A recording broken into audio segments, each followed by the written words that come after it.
trying to make this video for like the last week. I just wanted to make this short video, show people who I am on the way to do some metal detecting. I'm actually going to go do some metal detecting. My name's Kevin. I go by IDX Monster on the forums. People are getting really run around and confused by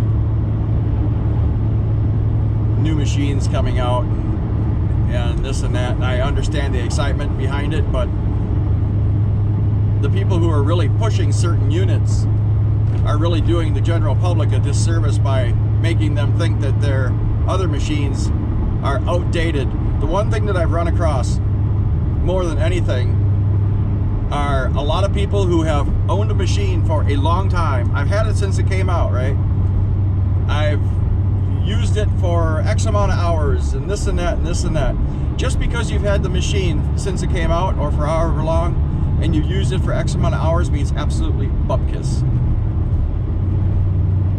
A lot of people just say, well, like with the CTX, which I'm going to be using today. A lot of people just stay in Ferris coin combined, that's all they used. Huge mistake. A lot of people just run 50-tone high trash. Huge mistake. People use the E-Track. Run 2-tone Ferris in the factory setup. Really big mistake. Just because you have found some stuff running that way, now consider running it a different way and how much other stuff you might be able to find. We're going to go right now to a fairground that I've hunted for 4 or 5 years. We're going to go to a section of it that is really, really heavy and big conductive trash. I'm going to show you how to separate those signals out using the CTX.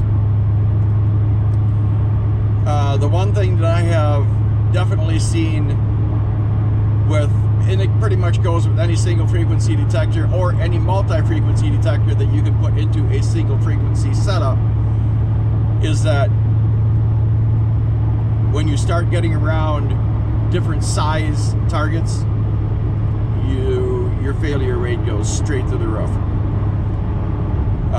When you start getting around bottle caps, crown caps, your failure rate goes straight through the roof. With my IDX Pro, with the Deus 1 that I had for a very short period of time, with the Compadre that I've run a little bit, and yeah, I get it with the Deus where you can put it into a different frequency and you can check what it does and yada yada, and other people say, well, the crackle of the this as you come off of that, you're standing on your head on Tuesday with your, you know, it doesn't have to be that hard. It's not that hard. When MindLab came out with the CTX, I think they really, really, in a way, did themselves a disservice, because it's really going to be hard for them to top that machine. The machines that are coming out, the Deus 2 and even the Equinox, has been out for 4 or 5 years, 4 years, whatever it's been. The way that they're processing stuff there isn't as good as FBS and FBS2 processes stuff. There isn't as much processing going on, hence that's why you dig more garbage. You may dig a few more targets at the expense of way more garbage. Most people don't want to go that direction. So we're going to go down to this fairground and I will demonstrate, okay, in the wild. I haven't even been to this section except for once. And I'm going to demonstrate on targets that I don't know what they are. I have no idea what they are, but I'm going to show you how to figure out what they are. And that's what the CTX is really good at. I'll be back. Perfect example coin right here. Example of a coin type hit, but it's not a coin. My volume is at 12. I know how a coin should hit, no matter the size. It could be a half dime. Okay. 2446. I have my discrimination open all the way to 27, 28. 2746 at 4. I lift the coil just 2 or 3 inches and it goes away. Auto plus 3 is running at 24. 2547. 2447. Somebody could get sucked into thinking that's a coin, but just the intensity of the response tells me that it's not.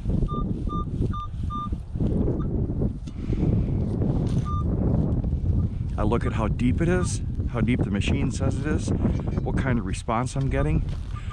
I do have a high ferrous number, but that's okay. Sometimes that'll do that if iron's around.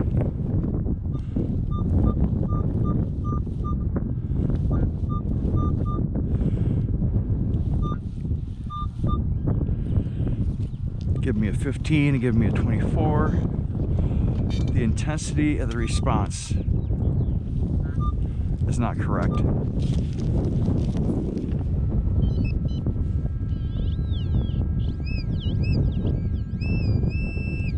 It takes a long time to figure that out. It takes hundreds of hours to figure that out. You don't figure that out reading something.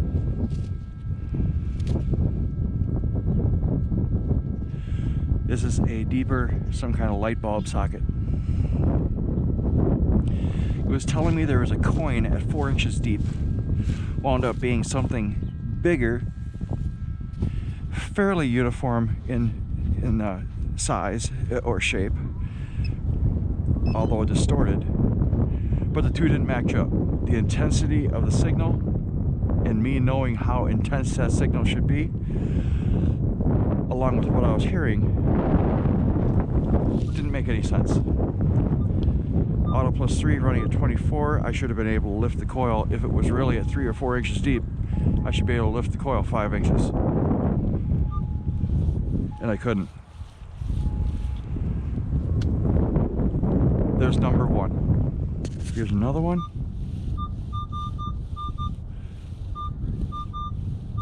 You hear how it's kind of doubling like that?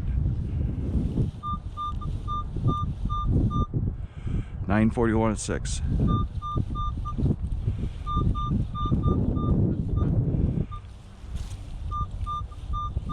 I'm watching the ground very closely. Okay.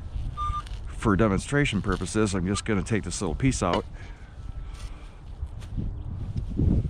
Right here. Watch that closely.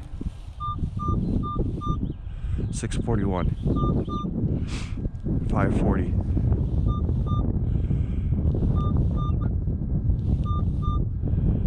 1340. 839. 940. There's kind of like an extra signal in there with it.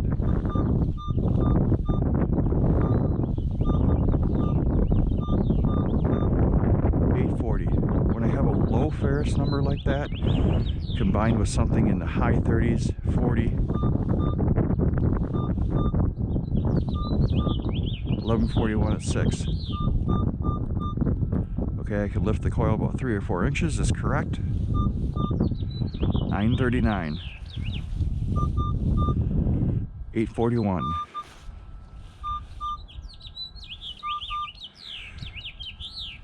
The readings are a little bit different, but it has the intensity and the attack of a coin.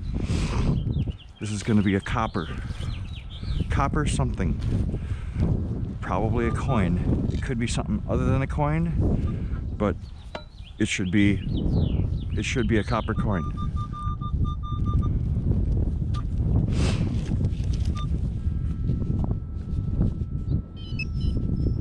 Should be.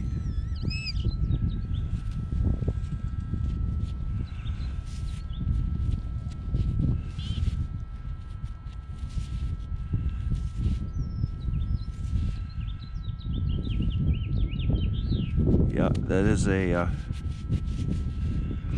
a wheat penny. That's going to be a pretty old one too, just by the coloration of it. The attack was there, and I am running in high trash for a target separation, so I'm not really expecting that number to really ever be at 12. I wouldn't expect it to be. That's number 2. Here's another one. Has a response to it. It's in my discrimination pattern.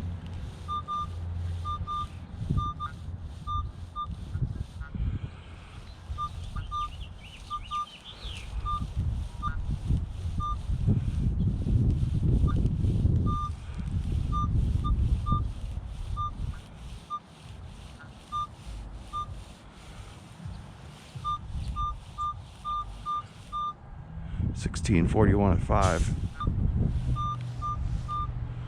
$18.42 at 5. $12.40 at 5.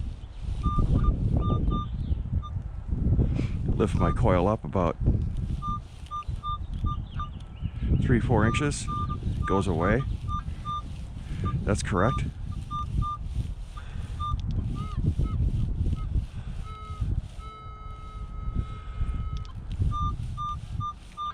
It's not a coin. There's no way in God's green earth that's a coin. It doesn't have any attack to it. There's no attack to the signal whatsoever. This might be a piece of wire or a piece of flat copper or some kind of junker. It doesn't have any attack to it. I see what it is, but who knows if it's coming out. Yeah, it'll come out. It's a big honking piece of wire that was standing just like this. Big copper wire with no sheathing on it.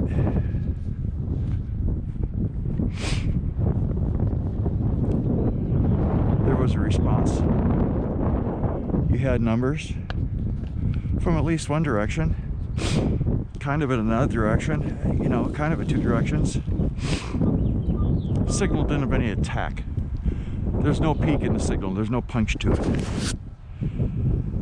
That's number 3. Pretty much right next door to that copper was here. I have this here.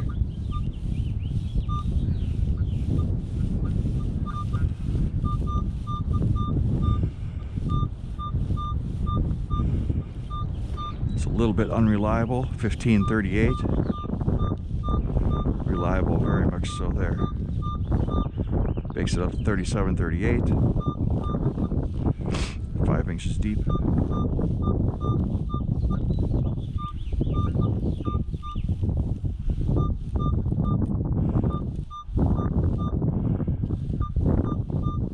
Sizes correctly. This has got very, very, very high chances of being a coin, albeit probably a rotten zinc or zinc of some kind. Could be an Indian of some kind. It could be a really small silver of some kind, but I'm not expecting that right here. But it could be.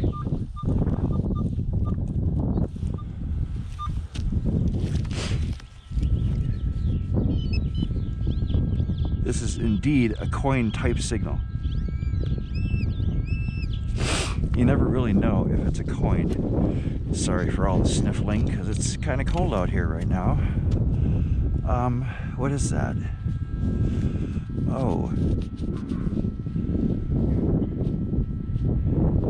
This is a really small ring of some kind, but it's squashed.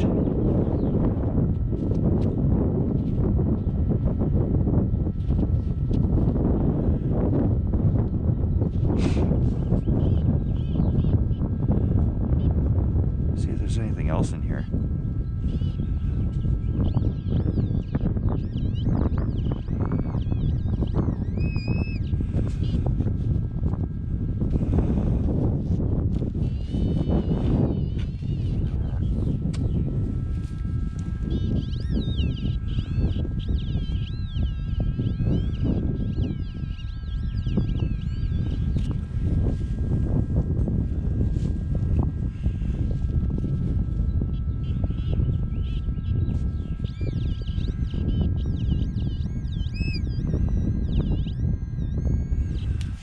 Oh, really, really tiny square nail. You see how small that is? I think that's a square nail. Looks like it Square trim nail, yeah. Just tiny but really well preserved. I'm gonna keep that guy. That's pretty cool. Anyways, circular item of some kind is gonna have a tack to it. Circular items have a tack.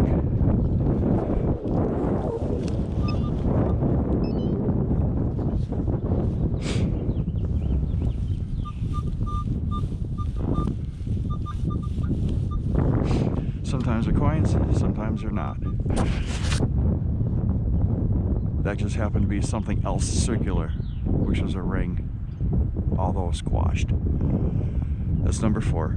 That's what I'm going to do. This is a really good attack and response. 1139 at 2. 1140 at 3.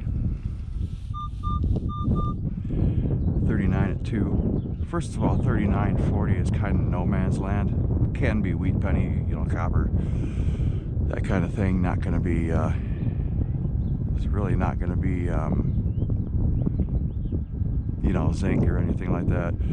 But there's a problem with this one. That just can't be a coin at 2 inches deep because I'm not having a multiple signal if the edges of the coil are hot. So I would be getting a triple signal.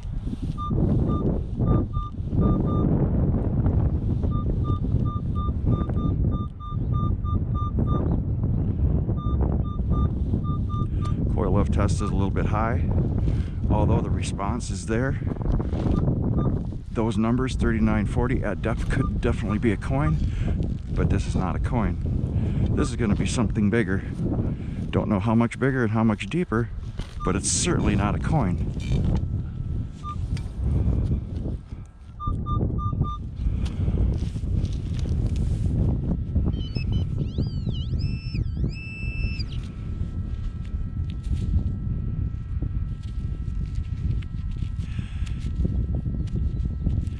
This is actually the handle off of an old cap gun. You see that?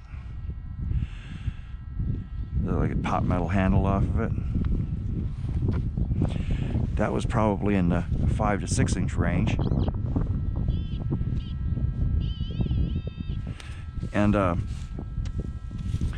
you know, yeah, sure, it had the response and it was within my discrimination pattern, but trying to dig that up and expect that to be a coin is a failing endeavor every time, each and every time. So there's 5 things to work with. Got to listen for attack. You have to use the depth meter, what it says, along with the lift test. And you know, if you're hunting coins, you have to put all this stuff together. It can't be one-dimensional. That's what's bad about single frequency machines. They're one-dimensional. They're only looking at it from one angle, so to speak. The more angles you look at it from, the better success you're going to have. You'll dig more coins, less junk. Period. This machine can give you that information. There are some machines that can't. The longer you spend with it, the better you'll be. It will amaze you each and every time. Have fun out there. Just go do a lot of hunting. That's all you have to do. Just go hunt. Thanks for watching.